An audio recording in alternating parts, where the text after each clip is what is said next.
오늘 로마서 1장 8절부터 10절까지 말씀을 통해서 바울의 기도라는 제목으로 하나님 말씀을 증거하도록 하겠습니다. 바울 서신은 일반적으로 이렇게 은혜와 평강이 있기를 원하노라 이렇게 인사가 끝납니다. 그러면 다는 아닙니다. 이렇게 끝나면 그 다음에 일반적으로 바울의 기도가 시작이 됩니다. 이게 일반적인 바울 서신의 특징입니다. 이 바울 서신을 읽다 보면 이 기도가 나오는데, 기도를 볼 때마다 저는 두 가지 관점에서 바울의 기도를 이렇게 바라봅니다. 하나는 성숙한 성도는 대체 어떤 내용을 가지고 주로 기도를 하고 있나, 기도의 내용이 어떤가를 살피고요. 또 하나는 목회자 바울이 교회 또는 성도들을 위해서 기도할 때 대체 어떤 기도를 하고 있나, 저는 이 두 가지 관점에서 바울의 기도를 항상 들여다보곤 합니다. 오늘 사도 바울이 로마서에서 이제 인사가 끝나고 기도를 하면서 몇 가지 특징이 있는 이야기들을 하고 있습니다. 여러분, 기도하면은 기도에 대해서 정의를 참 우리가 다양하게 내릴 수 있습니다.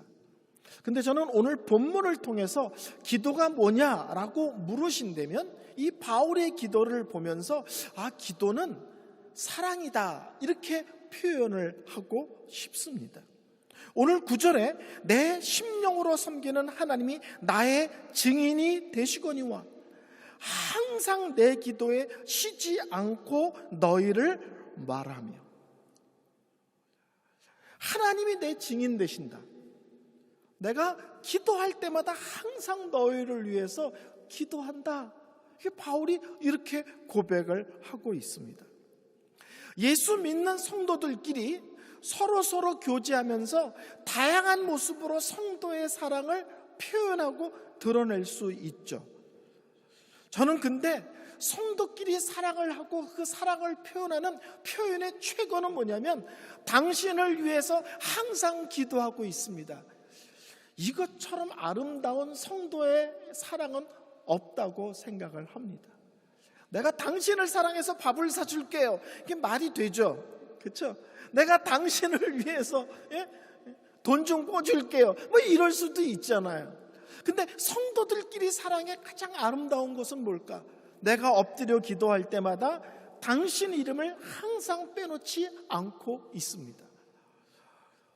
그것처럼 감격적이고 그것처럼 귀한 것은 없다는 생각이 듭니다. 제가 전도사 시절에 안양의 한 교회를 섬겼습니다. 근데 그 안수 집사님이 계셨는데 이제 어머니가 연세가 많아서 돌아가셨어요. 장례식을 다 치르고 나서 그 안수 집사님과 제가 둘이 대화를 하는데 그 안수 집사님이 이런 얘기를 하는 거예요. 전도사님, 사랑하는 어머니가 돌아가신 것도 물론 가슴 아프지만 믿음의 사람으로 가장 가슴 아픈 것은 나를 위해서 날마다 눈물 흘리며 기도하는 사람이 사라졌다는 겁니다. 우리 어머니가 돌아가신 것 참 가슴 아프지만 믿음의 사람으로 고백한다면 나를 위해서 눈물 흘리며 날마다 진심으로 기도하는 분이 이제는 안 계시다는 것이 믿음의 사람으로 가장 슬픈 일입니다. 한 30년 전에 들은 얘기인데 아주 여전히 그 고백이 마음에 울림이 됩니다. 저는 GPTI라는 전문인 선교사 훈련원이라는 단체에서 선교사 훈련을 일기로, 대단하죠? 일기로 1년을 받았습니다. 근데 그 훈련을 받을 때 중간에 쉬는 시간이 있는데, 지금 그 친구가 영국 선교사로 가 있어요. 원래는 약사인데. 근데 저랑 나이도 똑같고 얼굴도 비슷해서 사람들이 초창기에는 그 친구가 저를 매일 헷갈렸어요. 근데 이 친구가 쉬는 시간만 되면 저한테 와서, 동갑이니까 친구처럼 지내면서, 이 전사님 이번 주 어떻게 지내셨어요? 꼭 이거를 물어봐요. 그럼 제가 이제 전도사니까 교회에 이런 일이 있었고 이런 것이 힘들었고 그러면, 아 그러셨냐고. 그럼 그 다음 주에 와서, 지난주에 힘든 건 또 어떻게 됐어요? 이렇게 물어봐요. 아, 잘 해결됐어요. 이번 주엔 또 매일 안부를 묻는 줄 알았어요. 알고 봤더니 그게 매일 저한테 찾아와서 제 기도 제목이 무엇인지를 확인하는 거였어요. 제가 얼마나 감사했는지 몰라요. 다가와서, 친구에게 다가와서 일주일 동안 어떻게 지낸지 물어보고, 그 내용을 귀담아 듣고는 일주일 동안 기도하고 와서, 지난주 그거 어떻게 됐어요? 단순하게 나의 삶을 물어보는 줄 알았는데 그 친구는 일주일을 기도하고 오는 거예요. 그리고 내가 이런저런 얘기하면 또 귀담아 듣고는 그거를 위해서, 저를 위해서 또 일주일 기도하는 거예요. 제가 그 친구에게 말할 수 없는 감동을 받았습니다. 역시 30년 전 일이에요. 근데 그 친구 떠오르면 항상 나를 위해 기도해 주었던 친구, 이렇게 연상이 됩니다. 예수 믿는 사람들끼리 사랑에 대한 고백과 표현을 다양하게 할 수 있지만, 가장 아름다운 것, 가장 복된 것이 있다면 당신을 위해서 언제나 기도하고 있습니다. 저는 우리 교회에 이런 고백, 그리고 이런 기도의 교제가 풍성한 교회였으면 좋겠습니다. 저는 34살 때 얼떨결에 부흥 강사가 됐습니다. 한 번도 부흥회를 꿈꿔본 적도 없고요. 교회에서 부흥회를 하면 부흥 강사가 싫어서 바깥에 가서 앉아 있었어요. 그렇게 부흥 강사를 싫어하고 부흥회를 싫어했습니다. 근데 어느 날 어떤 한 교회를 가서 설교했는데 막 교회가 울고불고 난리가 나는 거예요. 학생의 집회였는데. 그리고 돌아왔는데 그 다음날 소문이 나서 5군데에서 부흥회를 해달라고 연락이 왔습니다. 그래서 제가 34살부터 40살까지 부흥회를 800회를 인도했습니다. 그러니까 갑자기 부흥 강사가 된 거예요. 설교 한 번 했는데 그 설교가 소문이 나서. 근데 그렇게 부흥회를 다니는데 제 마음에 항상 안타까움이 있었어요. 왜냐면 저는 목회를 안 하고 학교 교목이었기 때문에 저를 위해서 실질적으로 기도하는 사람이 저희 어머니와 저희 집사람 2사람밖에 없었어요. 제가 목회를 했다면 성도님들이 기도해 주셨겠지만, 그래서 제가 속으로 그런 얘기를 하나님께 이렇게 많이 얘기했어요. 하나님, 이렇게 사역을 많이 시키려면 기도의 사람이라도 많아야 되는데 저를 위해서 기도하는 사람이 딸랑 2명입니다. 이게 말이 됩니까? 하나님, 제가 그런 거를 운전하고 다니면서 속으로 하나님께 이렇게 푸념 아닌 푸념을 하고 다닌 적이 있습니다. 40살 12월에 제가 미국으로 청빙을 받아 갔는데, 청빙 받으러 가기 바로 일보 직전, 그 전주에 부산에 가면 코모도 호텔이라고 있는데 그 근처에 교회 가서 제가 집회를 했습니다. 집회가 끝났는데 집사님 한 분이 처음 보는데 자기 바깥에서 자기를 좀 보재는 거예요. 교회 바깥에서. 그래서 이제 예배 끝나고 바깥에서 그분을 봤는데 그분이 뭐라고 말하냐면, 목사님은 모르시겠지만 목사님을 위해서 항상 모여서 정기적으로 기도하는 그룹이 있습니다. 이러는 거예요. 저는 이분을 처음 보는데 이 처음 보는 분이 저를 위해서 기도하는 그룹이 있다는 거예요. 아니, 그 그룹이 어떻게 만들어진 그룹입니까? 그랬더니 목사님이 몇 년 전에 교사 강습회에서 강의를 하셨죠. 예, 했습니다. 그 강의를 듣고 즉석에서 많은 사람들이 저 젊은 목사가 너무 귀하니 우리가 뒤에서 기도해 주자고 즉석에서 모임이 만들어졌다는 거예요. 저는 알지도 못하는데 하나님 저를 위해서 기도하는 사람이 너무 적어요. 이게 항상 제 푸념이었는데 알지도 못하는 사람들이 그룹을 만들고 정기적으로 저를 위해서 기도하고 있다는 사실을 알게 됐습니다. 제가 얼마나 충격을 받았을까요? 내가 많은 사역을 이렇게 감당할 수 있었던 것, 누군가 뒤에서 나를 위해서 기도해 주고 있었구나. 알지도 못하는데도 불구하고 말없이 섬겨주는 사람이 있었구나. 저는 아직 은퇴할 나이는 아니지만 은퇴하면 뭘 할까 할 때 딱 하나는 기억했습니다. 딱 하나 계획이 있습니다. 은퇴한 뒤에 날마다 내가 전에 섬겼던 교회와 성도들을 위해서 기도하는 것. 은퇴하고 나서 뭘 할까? 분명히 하나는 정해졌습니다. 섬겼던 교회와 성도들을 위해서 은퇴하고 떠났지만 날마다 기도하는 것. 여러분, 성도님들을 사랑하십니까? 자주 전하는 것도 중요하고 자주 만나서 대화하고 교제하는 것도 중요하고 필요한 거 있을 때 도와주고 섬기고 나누는 것도 너무 귀한 것입니다. 그렇지만 저는 우리 교회 성도들이 그 위에 가장 첫 자리에 성도들에 대한 이야기를 들을 때마다 꼭 이름을 불러가며 피차 서로 기도함으로 사랑하는, 사랑을 기도로 표현하는 그런 교회가 되기를 소원합니다. 아멘. 둘째, 기도가 뭐냐 이렇게 표현한다면 저는 기도는 감사다 이렇게 고백을 하고 싶습니다.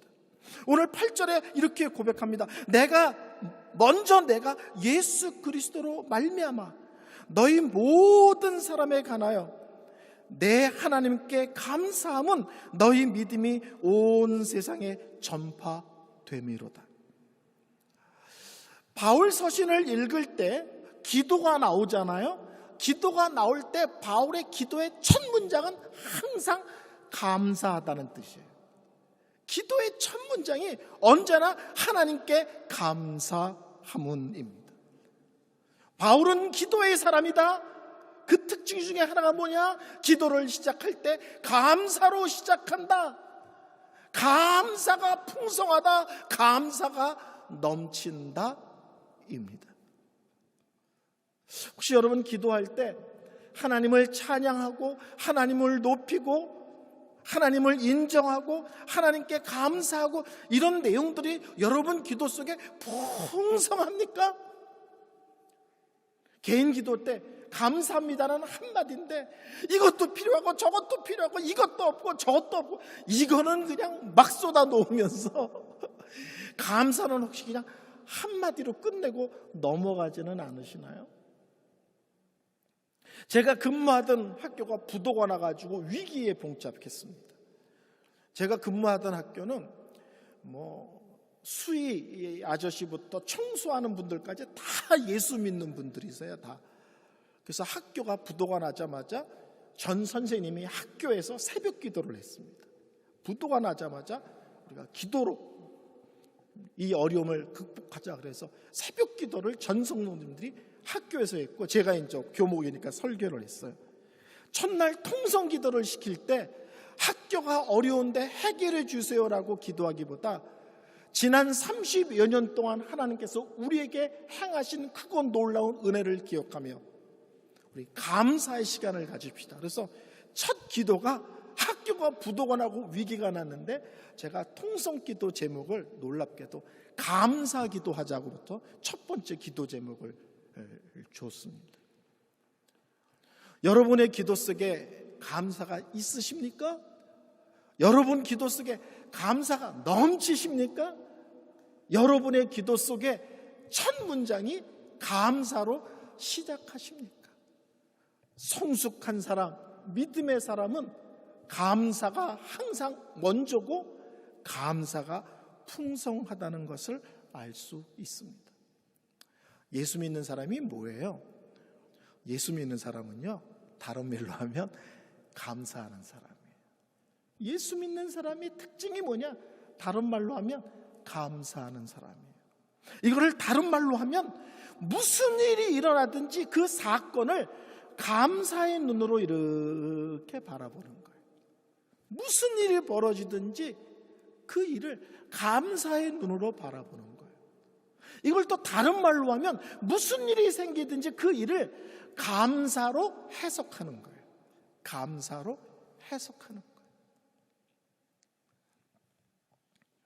우리의 신앙의 문제는 너무 나 중심적입니다. 나 중심적. 그래서 나한테 좋은 일이 생겨야만 감사해요. 나한테. 근데 오늘 바울의 기도는 어떻게 돼 있어요? 여러분에 관하여 하나님께 감사함은 너희 믿음이 온 세상에 전파됨이로라. 쉽게 말하면 로마 교회가 믿음 안에서 잘 성장하고 있다는 것, 그 성도들의 믿음이 너무 귀하다는 것, 그렇죠? 나와 직접 관계 없습니다. 나한테 좋은 일이 생긴 것도 아닙니다. 근데 하나님에 관한 것, 다른 성도들과 믿음에 관한 것, 하나님이 기뻐하시는 것, 직접적으로 나와 관계되어 있지 않아도 하나님과 하나님의 교회에 대한 것들에 대한 감사가 있다는 거예요. 우린 그런 거에 대한 감사가 너무 약하지 않습니까? 또는 지나치게 없지는 않습니까? 내 삶과 주위에서 하나님이 행하시는 크고 놀라운 일들 속에, 우리 교회 속에서 되어지는 크고 작은 일들 속에, 그래서 우리가 나 중심의 감사에서 눈을 열어서 이런 일은 참 하나님과 그분의 나라와 그분의 복음과 그분의 영광을 위하여 참 귀하다, 복되다, 그런 걸 볼 줄 아는 눈, 그것을 인정하고 감사할 줄 아는 신앙이었으면 좋겠습니다. 성도 여러분, 예수를 믿는 것은 감사의 눈을 갖는 것입니다. 그래서 저는 감사도 습관이고 원망과 불평도 습관이라고 생각을 합니다. 감사를 훈련하셔야 됩니다. 원망과 불평을 쏟아내는 입이 아니라 항상 먼저 감사할 줄 아는, 아이고 감사하네, 아이고 감사하네. 세 번째로 기도가 뭐냐 그러면 하나님의 뜻을 찾는 것입니다. 내가 하고 싶은 말을 막 쏟아놓는 게 기도 시간 아닙니다. 저는 이렇게 우리 교회 성도들은 뭐 통성 기도 시켜도 되게 그냥 조용조용 거의 오물오물 하지만 한국 교회는 기도 시키면 일단 주여 3번 하거든요. 쫙쫙 와 하는데 어느 때 보면 하나님께 따발총 쏘는 것 같아요. 다다다다다다다다다다다. 그러다 갑자기 수리탄도 던집니다. 쫙 뭐 이런 것도 아니고 막 기도하다 말고 막 또 손뼉도 막 치면서 막 그 기도가 틀리다 나쁘다 그 얘기를 하려는 것이 아니라 우리는 기도는 그렇게 쏟아놓는 것만 기도라고 자꾸 생각한다는 거예요. 쏟아놓는 것만. 내 필요한 것을 하나님께 막 설명하고 설득해서 내 뜻, 내 계획을 관철시키는 게 기도라고 자꾸 생각을 해요. 관철시키는 게 아니에요. 기도는 도리어요 쏟아놓는 시간인 것 같지만 하나님께 묻는 시간이에요. 하나님의 뜻이 어디에 있는지, 하나님이 무엇을 기뻐하시는지 하나님께 묻고, 근데 하나님이 기뻐하시는 걸 뭔지를 알겠어. 근데 내 마음이 안 편해. 이 안 편한 마음을 기도 속에서 내려놓고 포기하고 꺾고 그것을 기쁨으로 받아들이고, 이게 기도 시간인 거예요. 내 의견을 관철시키는 것이 아니라 하나님의 뜻이 분명할 때까지 기다리는 것이 기도 시간이고, 그 뜻에 내가 부합하지 못할 때 나를 내려놓는 싸움을 하는 게 기도 시간입니다. 그러니까 기도는 쏟아놓는 것 같지만 하나님 뜻을 헤아리는 시간이고요, 도리어 기도는 듣는 시간입니다. 그럼 들으면 은성 이러지 않으세요.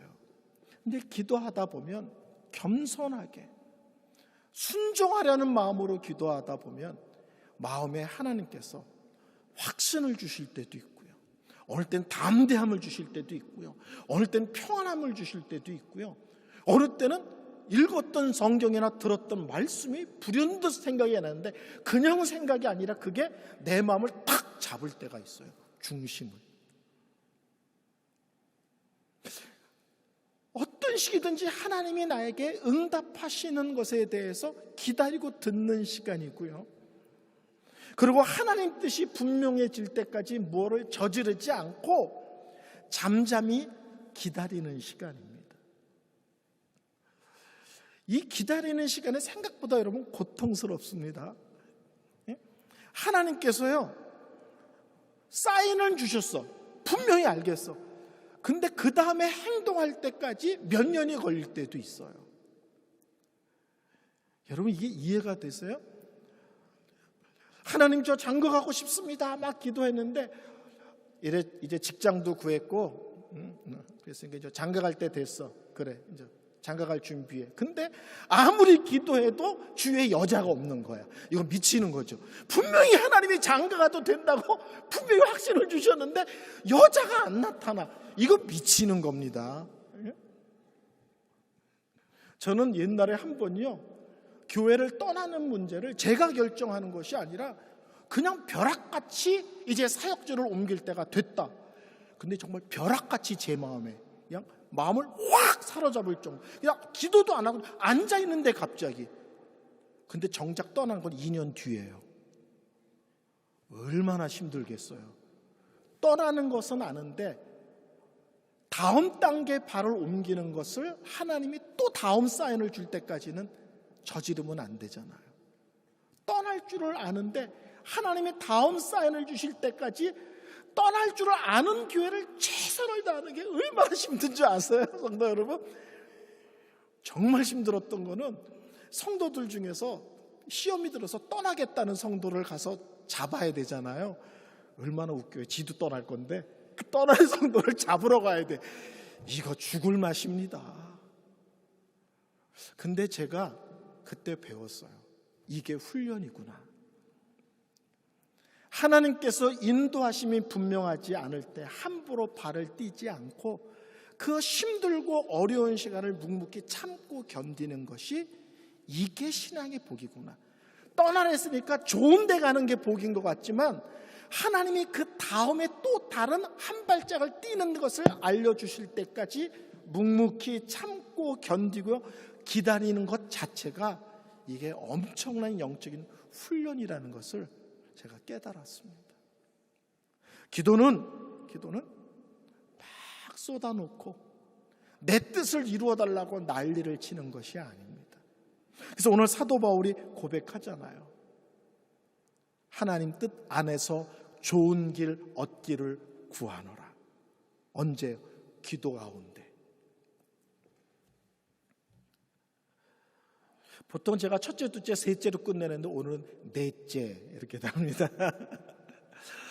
성도 여러분, 우리는 기도가 익숙해져 있지만 바른 기도라는 것들을 좀 알 필요가 있습니다. 바른 기도는 하나님 또는 하나님 아버지께 성령 안에서 또는 성령의 인도하심을 받으며 예수 그리스도로 말미암아 기도하는 것입니다.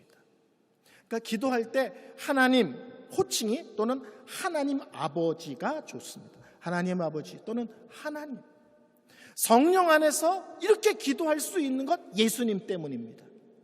하나님이 내 기도를 들으시는 것도 예수님 때문입니다. 하나님이 이 기도에 응답하시는 것도 예수님 때문입니다. 그러니까 내 기도의 근거는 예수님 때문에 기도할 수 있는 거예요. 하나님은 예수님 때문에 응답하시는 거고요. 누구에게? 하나님 아버지께 성령 안에서 예수로 말미암아 기도하는 것. 예수님의 이름으로 기도하는 것입니다. 오늘 본문에도 그렇게 나와 있죠. 예수 그리스도로 말미암아 내 하나님 아버지께, 이렇게 바울이 고백하잖아요. 예수 그리스도로 말미암아 내 하나님께 기도합니다. 여기서는 성령에 대한 언급이 빠져 있지만 하나님 아버지께. 그래서 이번에 이제 우리 교회가 다음 주부터 유년주일학교를 이제 다시 시작합니다. 코로나 시대를 종식하고 주일학교 선생님들 이렇게 기도하죠. 예수님, 오늘도 예배 시간에 빠지지 않고 나오게 해주셔서 감사합니다. 주일학교 가면 이렇게 기도하는 선생님들이 거의 80-90%예요. 귀엽죠? 깜찍하죠? 애들 수준에 맞는 기도처럼 보이죠. 그렇지만 바른 기도는 아닙니다. 물론 예수님 기도할 때 예수님께 기도할 수 있고 성령님 때 기도할 수도 있죠. 성령님이여 말씀의 눈을 열어주셔서 우리가 기도하잖아요. 십자가의 은혜로 우리가 다시금 담대함으로 은혜에 참여하기를 예수님 거론할 수 있죠. 그렇지만 근본적인 기도의 틀은 하나님 또는 하나님 아버지, 성령 안에서 성령으로 말미암아 예수님의 이름으로, 예수님의 십자가의 은혜 때문에 기도할 수 있는 것입니다. 아주 간단한 거지만 이 간단한 기도의 틀을 우리 성도들이 잘 지켜주시기를 바랍니다. 설교를 결론 내리겠습니다. 참 섬김의 자세가 무엇일까? 오늘 바울은 이렇게 합니다. 아들의 복음 안에서, 복음 안에서란 말은 예수 안에서, 구원의 은혜 안에서, 이런 뜻으로 설명할 수 있죠. 내 심령으로, 내 중심으로, 내 마음으로, 그렇죠? 섬기는 하나님이 나의 증인이시다. 우리의 모든 섬김은 나의 열심에 근거한 것이 아니라 복음의, 예수의 구원의 은혜에 근거한 것입니다. 어떻게 섬기느냐? 전심으로, 마음 중심으로 최선을 다해. 누구께? 하나님께. 바울이 로마 성도들을 향하여 기도할 때도 이런 원리로 기도했습니다. 저는 무엇보다도 우리 교회 성도들이 다양한 섬김이 넘치는 교회이기를 원하지만 그 중에서도 특별히 성도들과 성도들 가운데 기도의 섬김이 풍성해지는 교회가 되기를 소원합니다. 찬양 드리겠습니다.